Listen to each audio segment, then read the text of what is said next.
The door clicked shut behind me with finality, the reverberation causing the family portraits lining the wall to tremble, portraits in which I no longer appeared. I stood alone outside Morton & Sons Manufacturing, the business my grandfather had established, holding a cardboard box that represented 15 years of dedication. As I turned to leave, my brother Jake called out, his voice laced with condescension, "And don't even think about poaching our clients. We've already informed everyone about your termination." I didn't respond, just placed the box into the trunk of my Tesla, the same car that had caused a stir in that morning's board meeting. "How can you afford that?" Dad had asked, suspicion etched across his face. "Where's all this money coming from?" What followed was a barrage of unfounded accusations, embezzlement, misappropriation of company funds, culminating in my public dismissal. No one had bothered to investigate the truth. I had financed the vehicle myself, with income from the tech firm I had quietly built over the past decade. A text from Jake buzzed in. "Return your keycard. Access revoked."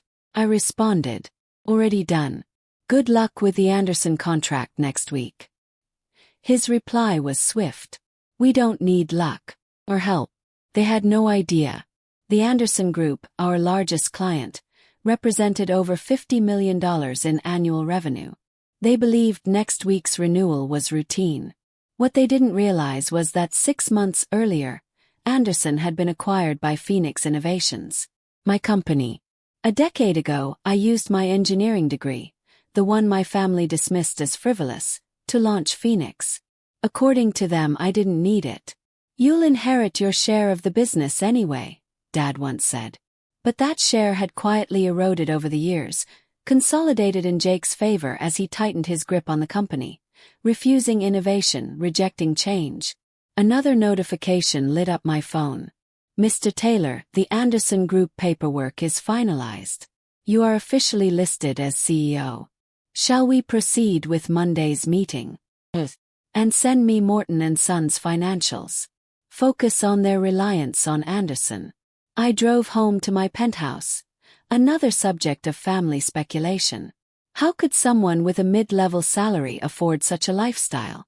They never asked the right questions. They never thought to look beyond the narrative they had written for me. Ironically, I had intended to help. The Anderson acquisition was a strategic play, meant to initiate a conversation about modernization and growth. But instead, they chose accusations over collaboration. Then came the texts, relentless, emotional, accusatory. "Mom, how could you steal from us after everything we've done?" "Jake, don't bother filing for unemployment. We'll contest it." "Dad, you're dead to us." I forwarded them all to my attorney, then sat down with dinner and the reports from my assistant. The financials were clear. Without Anderson, Morton & Sons would lose 60% of their revenue. They would survive, yes, but just barely. Later that night, a message from Lily, Jake's wife. "Jake's throwing a party. Says it's time the company was run properly." Lily had always stood a little apart from the Morton way of thinking. "Thanks for the heads up. You might tell him to hold off on celebrating." "What are you planning?" she replied. "Let's just say Monday's board meeting will be memorable." The weekend passed in preparation. Contracts reviewed, messages ignored. They believed I had been plotting for years. They weren't wrong, though not in the way they imagined. On Monday, I wore a tailored suit I never would have dared wear at Morton & Sons. Too many questions would have followed. My usual parking space had been blocked off with a crude handwritten sign. "Reserved for loyal employees only." I parked in visitor. Fitting. The security guard, someone I had greeted for over a decade, couldn't look me in the eye as he requested ID. "I'm here for the Anderson Group meeting," I said, presenting my Phoenix Innovations CEO badge. His eyebrows shot up. I need to call upstairs." "Please do." I waited in the lobby, watching familiar employees avert their gaze. Word had spread. Jake appeared, striding with confidence, until he saw the badge. "This is a joke." "Phoenix Innovations," I said clearly, ensuring everyone heard. "Parent company of the Anderson Group. Shall we begin?" "They're waiting for us," I said evenly. The blood drained from Jake's face. You're bluffing. This is some kind of setup. Feel free to call Anderson's office for confirmation, I replied. Or we can go upstairs and I'll explain everything in front of the board. The elevator ride was tense and wordless. Jake kept glancing at me, trying to reconcile the image in front of him with the version of me he had always clung to, the one who would never surpass him, the one who was meant to stay in line. But that person no longer existed. When we entered the boardroom, the atmosphere shifted instantly. Conversations fell quiet. My father, standing at the head of the table, nearly dropped into his seat in shock. "What is she doing here?" he demanded. I stepped forward and placed my briefcase on the table. "Good morning. I'm here representing Phoenix Innovations, parent company of the Anderson Group. I'd like to speak with you about the contract renewal." There was silence, then recognition. I watched as the board members began connecting the dots, their eyes widening as they understood what this meant. "This can't be real," my father muttered. "You can't possibly own a tech company, let alone run it successfully." I offered a calm smile. "Would you like to review the documents?" I distributed packets, each one containing verified records of Phoenix Innovations' acquisition of Anderson Group, along with my professional and business credentials. Jake's voice cracked under the weight of disbelief. "This is just revenge for getting fired." "No," I said, opening my own folder. "I've owned Anderson for 6 months. Your decision to fire me last week was unfortunate timing." Dad regained enough composure to speak again. 6 months. But we've worked with them for 2 decades. Yes. And in those 20 years, how much have you invested in innovation? You've coasted on brand loyalty while competitors advanced. Anderson stayed out of habit. And because your pricing barely broke even. Murmurs filled the room as board members flipped through the documents. I noticed a few casting questioning glances toward Jake and my father. "That's where the Tesla came from," Jake mumbled. "The apartment. The wardrobe. We thought. You thought I was stealing from the company," I said, unflinching. "Because the idea that I, your younger sister, could succeed on my own didn't fit your worldview." Dad shot to his feet, face flushed. "Everything you know, you learned here." "I went to MIT, I replied firmly. "The degree you mocked. The business courses you dismissed. While you clung to outdated methods, I built something real, something relevant." Lily, seated quietly in the corner, gave a dry laugh. "No wonder you never complained about being passed over. You were already leading something bigger." I met her eyes and gave a subtle nod. She always understood more than she let on. "The Anderson contract expires next week," I continued. "Phoenix Innovations has conducted a thorough supplier audit. Morton & Sons no longer meets the standards. Without significant modernization, the contract will not be renewed." Dad's face went pale. "You wouldn't do that to us." I raised an eyebrow. "After you publicly accused me of theft? After disowning me? Why would I protect a business that refuses to evolve?" Jake stood abruptly. "This is coercion. This is strategy," I said evenly. "The same just business logic you used when you took credit for my cost-saving proposal. When you accepted a performance bonus for ideas I developed." A tense silence followed, until one of the board members cleared his throat. "What are you suggesting, Ms. Taylor?" "Thank you," I said with a polite smile. "I use my mother's name professionally." I slid another document across the table. "I'm proposing a complete modernization of Morton & Sons. New infrastructure, digital transformation, operational training. Phoenix Innovations is willing to fund the upgrade in exchange for a controlling interest." "You want to take over?" Dad whispered, the reality sinking in. "I want to preserve grandfather's legacy," I corrected. "You're 3 bad quarters away from collapse. Anderson is the lifeline, and it goes through me." The room shifted. You could feel the momentum changing. Board members who once deferred to Dad were now reviewing numbers, weighing consequences. Jake's voice finally cut through again. You expect us to just hand over the company? I looked at him without blinking. No. I'm offering you a partnership that ensures survival. The alternative is predictable and avoidable. It's your choice. Whether you accept the offer or not, I said, my voice even. The next hour passed in a blur.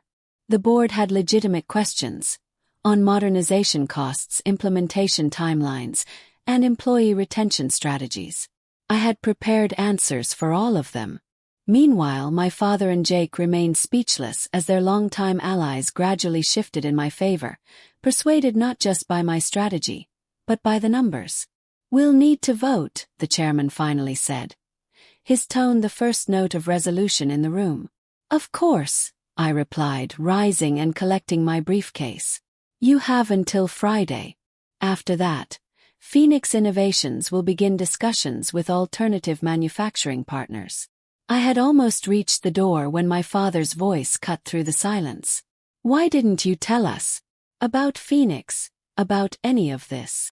I turned slowly, facing the man who had once been my greatest role model. Would you have believed me? I asked, my voice quiet but firm. You didn't think I was capable of a leadership role here, let alone building and running a company of my own. Would you have listened? He opened his mouth to respond, but the words never came. I could see the moments flashing through his mind, the times he dismissed my proposals, ignored my ideas. Exactly, I said. I reached for the door, then paused. Lily has my number if you need to reach me. Same number I've had for 15 years, though I know you all deleted it last Friday. The following days unfolded like a meticulously played endgame. Several board members called to clarify details. Each conversation ended with quiet commitments of support. Lily kept me updated on the family fallout. Dad was in what she described as an existential tailspin, trying to reconcile his actions. Jake swung between outrage and something resembling regret. Then, on Wednesday night, my mother showed up at my apartment. I always wondered, she admitted softly as I poured her tea. About the apartment, the car. I thought maybe you were secretly dating someone wealthy. Would that have made it easier to accept? Yes. If a man were behind my success. She looked away, the answer written in her silence. We failed you, she said finally. Yes, I replied. You did. She hesitated. Can you forgive us? I stirred my tea, then looked up. Are you asking because you're truly sorry, or because I turned out to be successful? She didn't respond, but I could see the weight of realization in her eyes. Friday's board meeting was swift. The vote passed, with one abstention. My father couldn't bring himself to vote either way. Jake walked out midway through. The transition began immediately. I deployed Phoenix's modernization team to assess and update operations, retrained existing staff where possible, and made tough decisions where necessary. Dad officially retired to spend more time with family, though we all knew he couldn't work beneath me. Jake, surprisingly, stayed on, gradually finding purpose in a new role in sales, where his charisma was an asset and his ego less of a liability. 1 year after the day I was publicly fired, I sat in what had once been my father's office, now my own. The walls displayed new family photos, this time including me. Lily had insisted on them once the dust had settled. My phone buzzed with a message from Dad. Dinner tonight, your favorite. Lasagna. Coming. I smiled, remembering the angry texts from a year ago accusing me of betrayal. We weren't fully healed, but we were moving forward. On my way, I replied. Should I bring the Tesla, or will that trigger another crisis?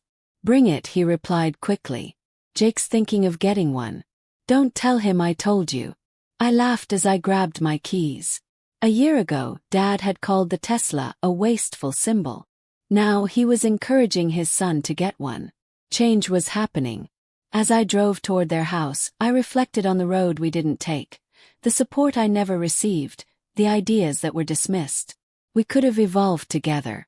But maybe the lesson needed to come the hard way, for all of us. Today, the company is thriving, a hybrid of Morton legacy and Phoenix innovation. And the family. Still imperfect, but learning to value one another's strengths. Even Jake now introduces me not as his sister, but as our CO, a mix of awe and reluctant pride in his voice. As for the Anderson contract, we didn't need it anymore. When you stop resisting change and start embracing vision, success becomes inevitable. I pulled into the driveway next to Jake's new Tesla, identical to mine. I couldn't help but smile. Some things really do change. Before I could knock, Mom opened the door. "Your brother wants to run some sales strategy ideas by you," she said, hugging me. "Try not to smirk too much when he admits you were right about the CRM platform."